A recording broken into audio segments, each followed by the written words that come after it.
ফলে গেলে বাজার ছেলে চটি কিনতে, আর কিনে নিয়ে আসলে দুটো শাড়ি।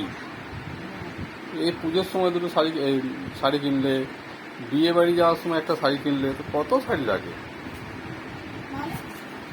মানে এই যে দুখানা যে হলুদ বাক্সের প্যাকেটে পরে দুখানা শাড়ি, বিয়ে বাড়ি গেলে মার্চ মাসে তখন একটা শাড়ি কিনলে, দুর্গা পুজোর সময় দুখানা শাড়ি কিনলে, শাড়িই নেই, শাড়ি হয় না।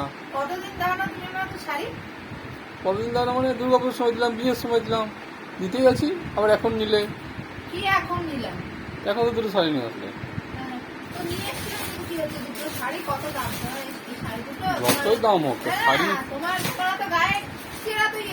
দুটো শাড়ি দিয়েছো আমাকে, তার সকাল থেকে যখন থেকে নিয়েছি তখন থেকে একই কথা বলেই যাচ্ছে দরকার বলার দরকার নেই। যাও শাড়ি নিয়ে চলে যাও, তুমি তোমার শাড়ি নিয়ে। শাড়ি তো আমি নিয়ে যাবো, লাগবে না, থাক। বাবা অমনি রেখে যাচ্ছ না, এত উত্তেজিত কেন হচ্ছে?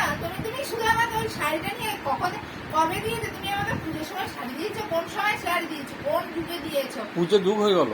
হ্যাঁ, অনেক দিনই হয়ে গেছে। তারপরে আর নিয়েছি, চৈত্র সেলে নিয়েছি একটা শাড়ি। চৈত্র সেলে শাড়ি নিয়ে এখন তো নিয়ে নিলে, তো সেটা তাহলে আবার একটা কথা বলতে কিসের জন্য? তুমি আমাকে দুটো শাড়ি দিয়ে পরে কখন থেকে সেই দুপুর থেকে একই কথা বলে যাচ্ছে বারবার করে।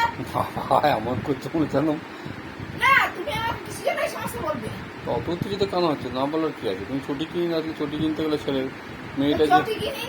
মেয়েটার জন্য কিছু নিয়ে আসতে পারতে, মেয়েটার জন্য কিছু নিয়ে আসলে না, দুটো শাড়ি নিয়ে চলে আসলে।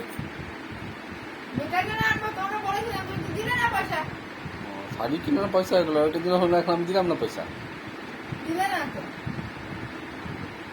কি করবো ওগুলো ছুঁড়ে ফেলে দিলে কেন তুমি? না, লাগবে না শাড়ি, যাও শাড়ি দিয়ে এসো, দোকানে দিয়ে এসো শাড়ি। আমার আর লাগবে না বাবা, দরকার নেই। ঠিক আছে, না, ঠিক আছে, ঠিক আছে।